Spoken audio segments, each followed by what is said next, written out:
Donc Magnéto 2, exactement. Et dans la pré-vol, on fait Magnéto à Coupé, Magnéto 2 Verrouillet.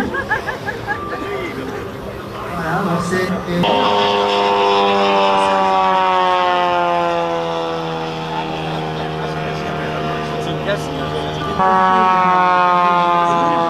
n'a pas volé et qui part au musée, donc il n'y a plus de Michel Smith 109.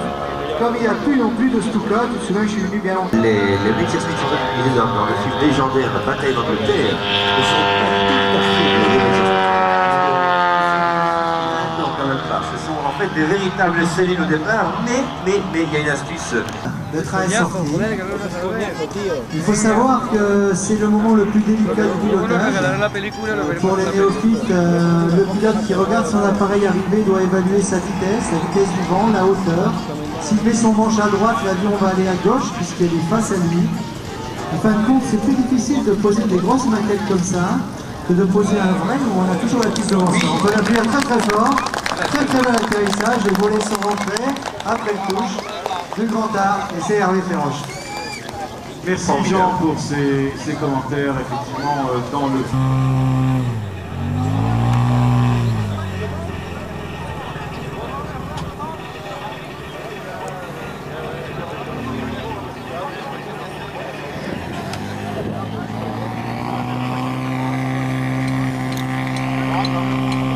Même, eh bien, a eu, j'allais dire,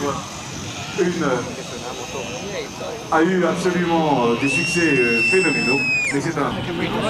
C'est également un avion qui était limité avec l'expérience dedans à 4 mm. Pourquoi? Tout simplement parce que, encore une fois, c'était l'époque où on découvrait beaucoup de choses et on découvrait dans l'urgence vu le conflit.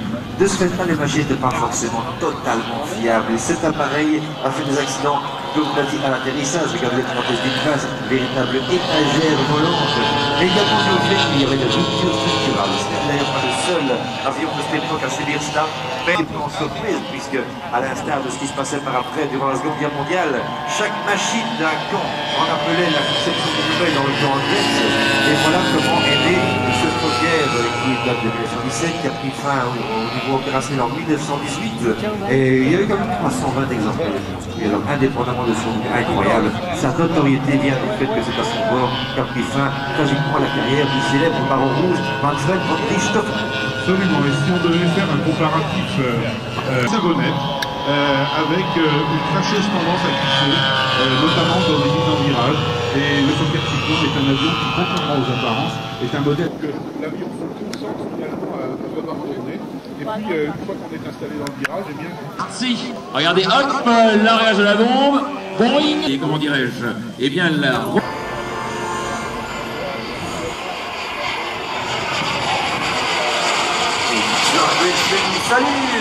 Salut bien avec ce 262 d'exception. Vous avez vu qu'il sait y faire le bonhomme. Un passage bas chez lui, c'est moins de 1 mètre pour la vue et sur toute la longueur de la piste, s'il vous plaît.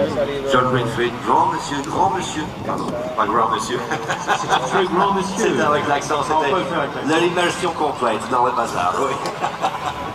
Donc très sympathique bonhomme évidemment, et il le disait lui-même, le 262 ici, c'est une erreur d'avoir construit, dit-il, puisqu'il a déjà construit un plus petit et que d'après lui celui-ci est limité à quelques terrains de par sa taille, dont bien sûr et avec grand bonheur pour nous, ici à La Ferté, 3 vertes, un sortie verrouillé, approche finale pour le 262, pour lequel nous voici